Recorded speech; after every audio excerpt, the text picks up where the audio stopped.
ஓம் சாந்தி. அவ்யக்த சமிகை 21 ஏப்ரல் 2026.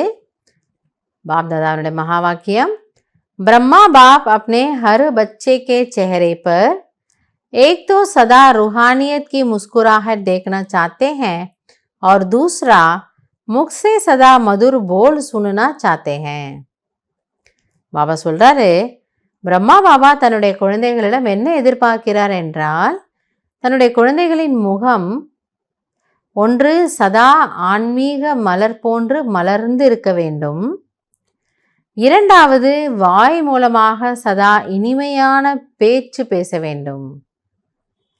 ஏன்னா இதில் எங்கேயோ ஒரு பலவீனம் இருக்குது, அப் டு த மார்க் இல்லை. அதனால் பாபா தெளிவாக நமக்கு சொல்கிறாராம், என்னோடய குழந்தைங்களோட பேச்சு அப்படி கேட்குறதுக்கு அவ்வளோ எதமாக இருக்கணும்,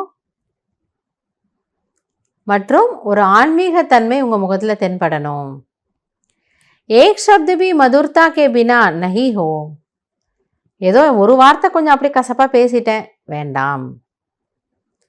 செஹரே பர் ருஹானியத் ஹோ, முகத்தில் என்ன இருக்கணுமா, ஆன்மீகத்தன்மை, அந்த ஆத்மாவினுடைய ஃபீலிங், அந்த ஜொலிப்பு தெரியணும்.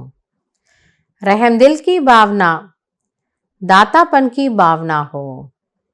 ஸோ இரக்க மனமும் வேணும், வள்ளல் தன்மையும் வேணும். मुख में मधुरता हो और मन बुद्धि में सदा शुभ भावना हो. ஸோ வாய் அவ்வளோ, பேச்சு அவ்வளோ இனிமையாக இருக்கணுமா, மனம் மற்றும் புத்தியில் சுபபாவனை இருக்கணும். ஹர் கதம் மே ஃபாலோ ஃபாதர் ஹோ, யஹி பால்னா கா ரிட்டர்ன் தோ.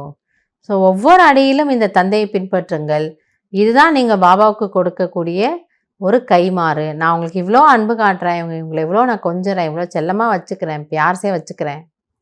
நீங்கள் செய்யக்கூடிய ஒரே ஒரு உதவி இதுதான்.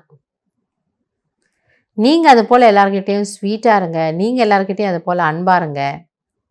அது ஒன்று தான் நீங்கள் எனக்கு கொடுக்கக்கூடிய ரிட்டர்ன். அதனால் பாபா என்ன சொல்கிறாரு, ரெண்டு பார்க்க விரும்புகிறாரு, முகத்தில் ஆன்மீகத்தன்மை, பேச்சில் மதுரத்தன்மை. இல்லை, நம்ம புத்தியில் இதை வச்சுக்கணும். பேசுனா நல்ல வார்த்தை தான் வரணும், நினச்சா நல்ல விஷயங்கள் தான் நினைக்கணும்.